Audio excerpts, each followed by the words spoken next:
Welcome aboard. It's Captain G with the turn 7 buys, starting with Italy 6 and then going into the rest of the Axis 7 turn.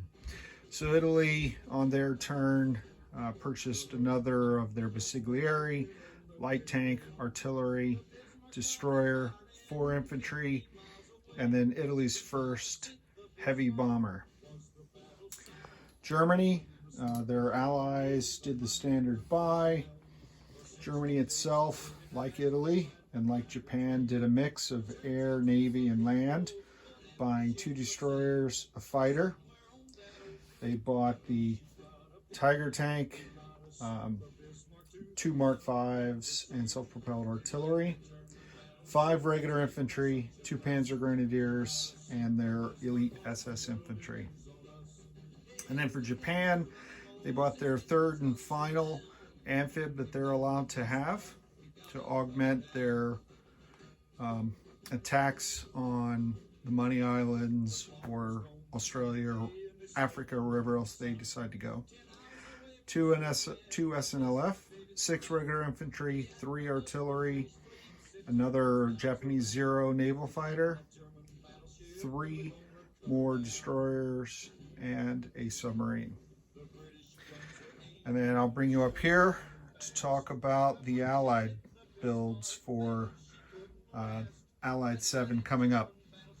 So the Soviets don't have a build plate because they lost Moscow, they lost all their money, so they have no build, but they'll be able, with their new capital, to build units next turn. CCP has 8. They're doing 2 infantry rather than 2 cavalry. I debated that. I decided they need to build up their infantry. They're getting kind of spread out and taking heavy losses. So 2 infantry for them. In the United Kingdom, the FEC lost their capital, and now South Africa has as well. So the number of Allied build plates keeps going down. Anzac, with their 22, building a fighter, 1 paratrooper, another Z-Force, and I have my new Z-Force sculpts painted and sealed, so very happy about that. This is the new unit from HBG. I like them, so I swapped them out. And then a regular Anzac infantry. For Canada, with 12 IPP, they'll have 2 left over. They're going to build a transport and an infantry. And then Great Britain will be building an artillery in Canada. So we have 1 transport's worth of reinforcements, 1 infantry in Gibraltar. They have to pay off the 5 damage done to their industrial complex in Cairo. Also building 2 airborne and a Churchill tank. The airborne being built here are purely for their defensive rating at a 5. No airborne operations planned. I don't even have an air transport in that part of the world in Cairo. 1 commando, 9 infantry, and an AAA. And I'll talk about why AAA here when I get to the war plans for the Allies. And then KMT, 6 IPP, they're building 2 infantry. The US, this is they're finally at war, finally. So this is their first war buy, but because they declared war on the Axis, not the other way around, they didn't get the cheap infantry. They're sending, behind the smoke cloud, it's hard to see, 20 IPP to Moscow. So they'll get it next turn so they can start building infantry at their new capital. In the Pacific, they're building 1 infantry in the Philippines, an attack transport, which I should have been building since they were available, but totally missed that. That was my miss. They add a +1 to the units that they're carrying on an amphibious assault. So this will be my attack transport sculpt, the Higgins boats versus regular transports. So this is 1 per turn going in the Pacific with 2 Marines. Then on the Atlantic side, we're building 3 airborne. I think the U.S. is allowed to have up to 4. Again, they're going to reinforce France and help defend, and I'll talk about that in a second. 5 infantry, 4 transports. Originally I had 5 transports and more infantry, and another unit, and I swapped that all in for a battleship. The U.S. Navy is way behind where it should be and has got a lot of ground to make up. So those are the builds. The tentative Allied strategy for this round, and I'm still playing with it. I think I mentioned it at the end of the Axis video, is to hit the German 18th Army in Normandy. I want to take out these Tigers, take out the Tiger tanks and armor while there's no meat shield.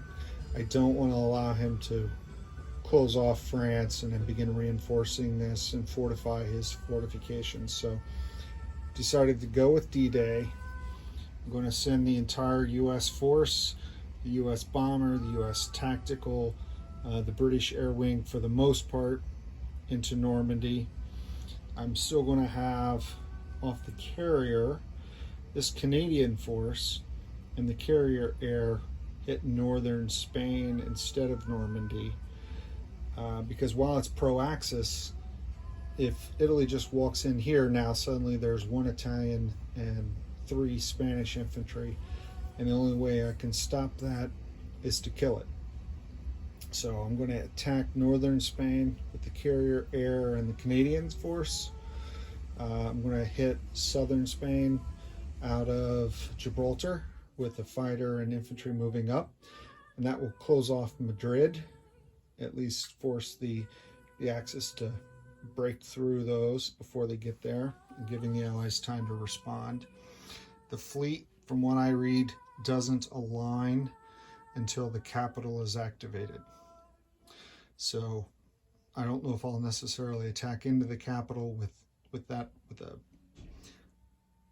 tank, air, and tactical armor and those infantry, but I want to cut them off.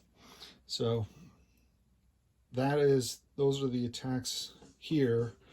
I have a few minor attacks in the Middle East planned. I'm going to send this 1 infantry down here, supported by Cairo air, to try to kill this infantry. If he misses and the Iranians are able to retake this, that will eliminate Germany from having any part of the bonus, even if the Italians take it, which will cost Germany 5 IPP per turn bonus, so that's worth a shot. And then Egg left this transport sitting here unprotected, so it has no defense. I'm just going to fly a fighter in and kill it. I think that's the way that'll work. And then the 3rd air will hit this Transjordan with a few ground units and try to fight back in the Middle East. We'll see how that goes. And then in the Far East, the math doesn't work where it makes sense, but CCP sending out to harass Peking and this central Mongolian Manchurian territory, and then we're going to hit this with the Mongolian cavalry and infantry, take out this SNLF, which is inland, and it doesn't allow Japanese naval units to strike back. Staying away from the Venus flytrap for sure. And then the U.S., if this is still in range, is going to take out these 2 subs, so we don't lose the 5 IPP with this convoy zone. And that is the Allied and Axis builds and the Allied strategies. Immediately following this, I'll walk you through how it went.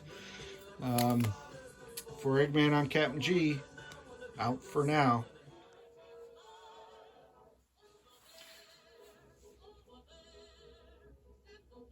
Welcome aboard. It's Captain G, and the Yanks have arrived over there. It's just a question of whether or not there's enough of them.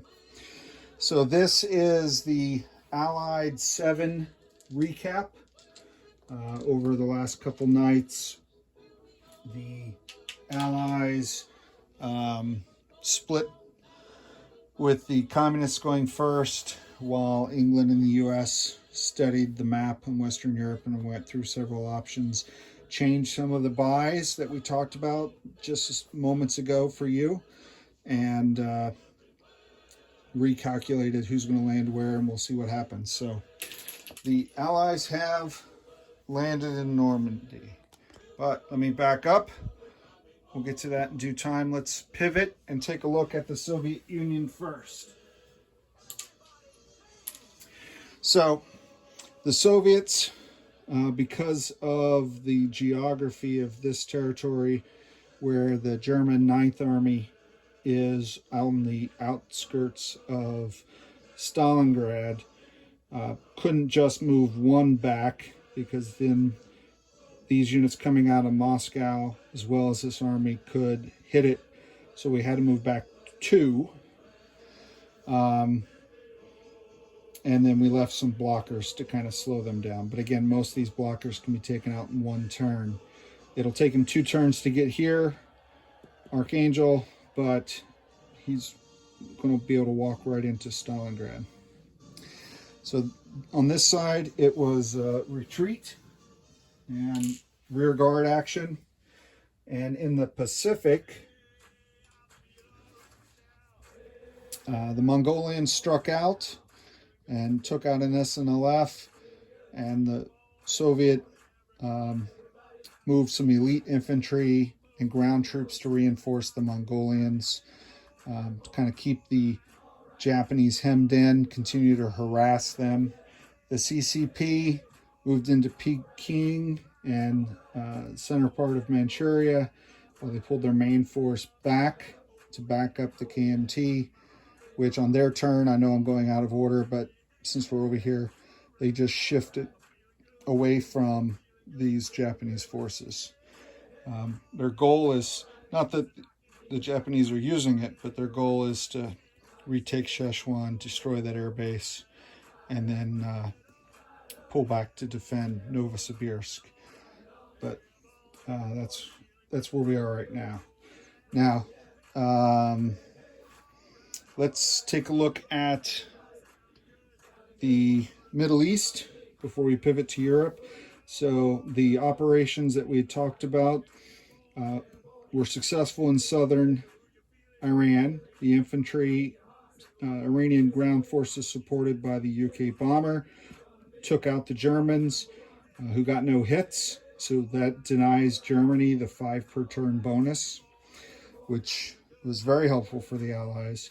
It's not going to stop Italy from taking Iran next turn. Knocked out the German transport that was left alone here. The fighter just came in and killed it unopposed. And then some bad shooting by the British coming out of Cairo, even with air support, caused this battle to go a couple rounds, and the Italians got some hits, but still had a commando and a regular infantry survive.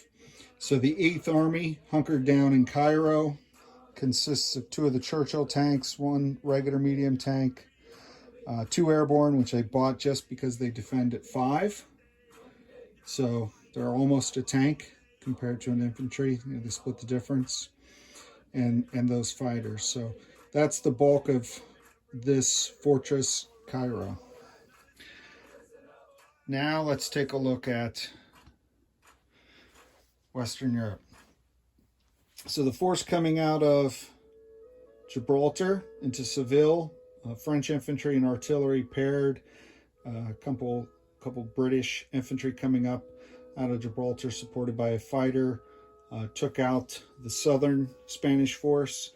In the north, I allowed the Canadians to take it to give them more IPP, but I have kind of left the Canadians exposed now with their heavy artillery, because not only are there Italian transports, but they do have this armor which can pull the artillery in the rules that we're play testing.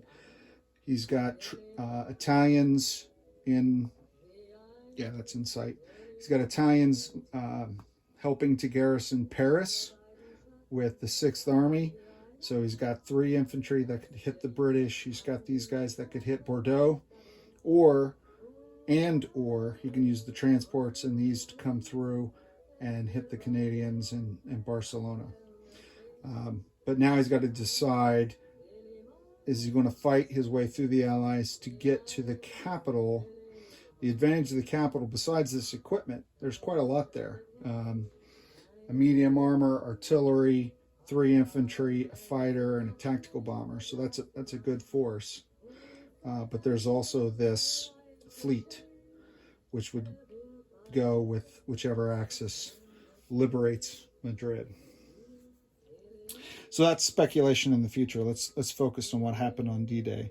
So the British, using most of the transports in this task force, supported the U.S. on D-Day. So all 5 transports brought over the American First Army. So this army is now in Normandy. We have 2 Sherman, 3 LVTs, amphibious tanks. They basically, once they're ashore, they fight like light tanks. So 3 medium tanks, 3 light tanks, 3 infantry survived the battle. All the British infantry were taken as casualties. I gave control of Normandy to the U.S. A British heavy artillery and a Churchill tank, which defends at an 8. And then using the Mulberry Bridge, there wasn't much left. I pretty much emptied the United Kingdom for the invasion, but did send transports up and bring back an AA. So both Bordeaux and Normandy have AA to hopefully deter, if not actually shoot down, any attacking Axis aircraft. So now the threat is, are the Germans going to use their fleet to invade the United Kingdom?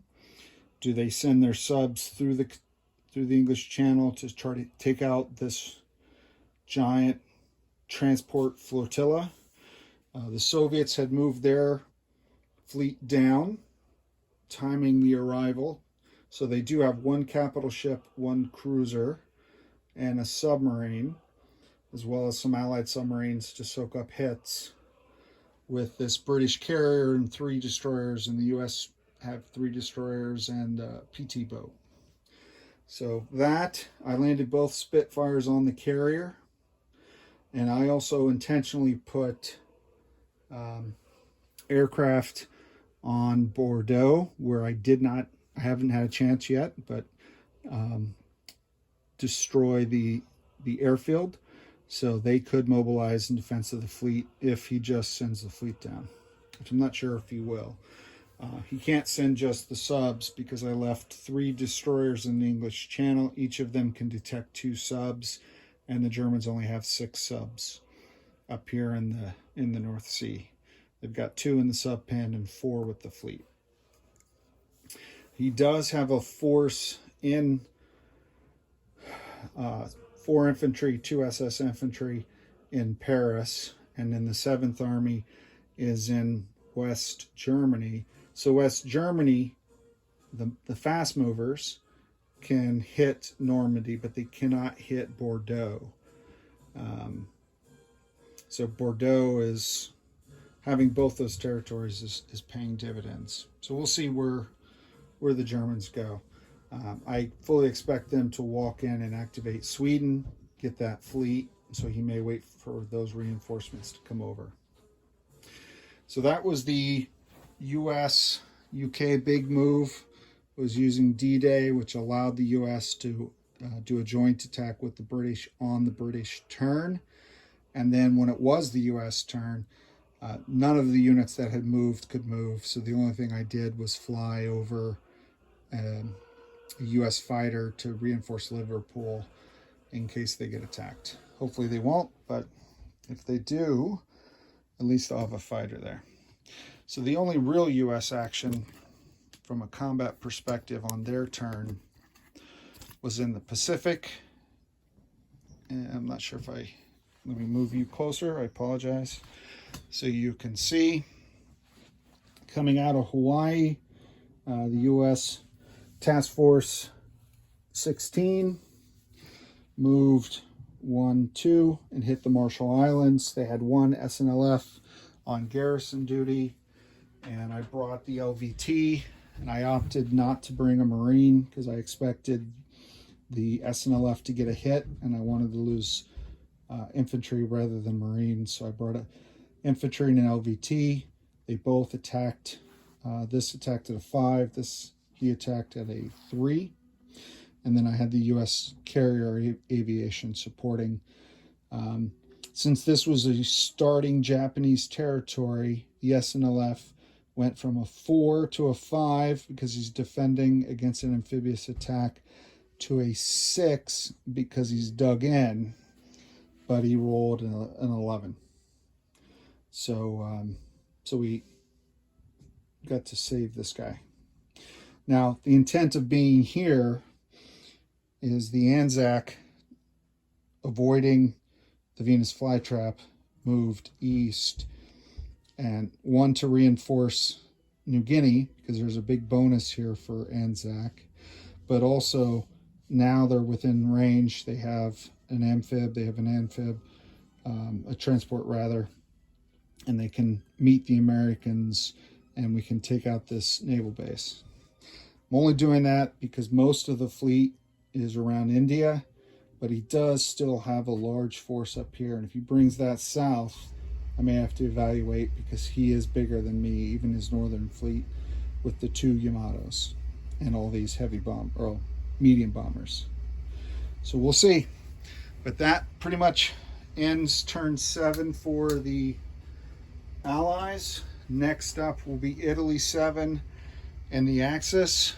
And I noticed as I was moving around the board and announcing my attacks and doing non-combat, Egg had that look of a wolf who sees a rabbit pop up out of ground. So I know he's got something up his sleeve, and we'll both find out what it is on the next video. For Eggman, I'm Captain G. Over and out.